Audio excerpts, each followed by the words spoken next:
Now that we have discussed an overview of nutrients and nutrient recommendations in the elderly, we will now move on to the importance of feeding assistance in the elderly.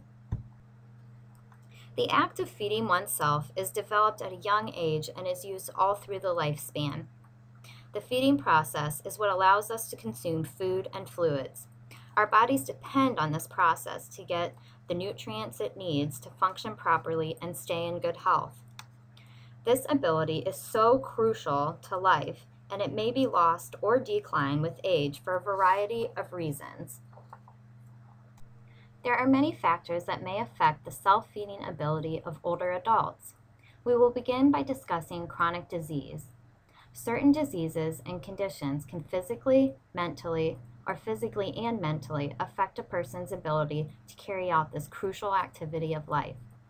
Stroke occurs when a blood vessel carrying oxygen to the brain bursts or clots. Depending on the amount of damage, this can affect many abilities such as chewing and swallowing, transportation of food to the mouth, eating speed, and manipulation of food on a plate. Dementia is a general term for memory loss, and Alzheimer's disease accounts for nearly 80% of all dementia cases. This is a progressive and fatal brain disease that affects memory, thinking, and behavior, causing many mealtime difficulties, such as bringing food to the mouth, chewing, wandering, and possible outbursts. Parkinson's disease is a neurodegenerative brain disease that causes rigidity of extremities, causing difficulty in handling food on a plate and utensils, transporting food from plate to the mouth, and swallowing. Rheumatoid arthritis is a severe inflammation of the lining of joints and can lead to chronic pain and loss of function. If this affects the hand or arm joints, it can lead to limited range of motion, difficulty grasping utensils, and difficulty opening containers. Dysphagia, or the difficulty of swallowing, can occur due to disease or a weak tongue or cheek muscles. This can increase the risk of choking and aspiration. Finally, a decrease in hand grip strength, or general weakness from disease can affect the grasping of utensils and hand-to-mouth movement.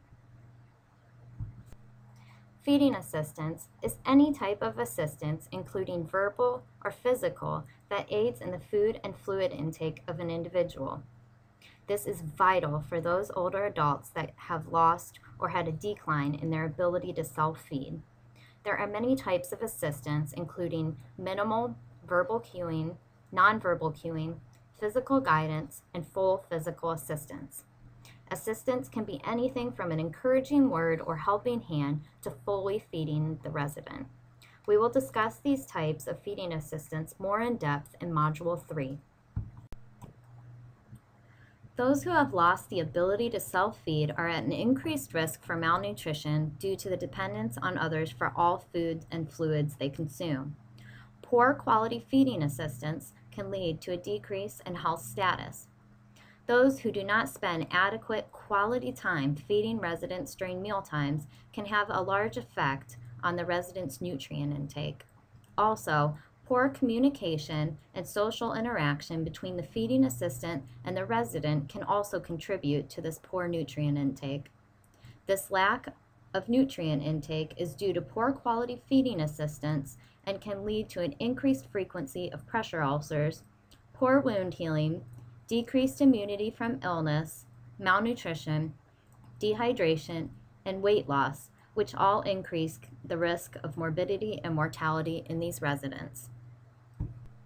Feeding is a critical activity in life to consume food and fluids needed for proper health. When this ability is lost or declined, it increases the risk of morbidity and mortality through increased risk for health consequences.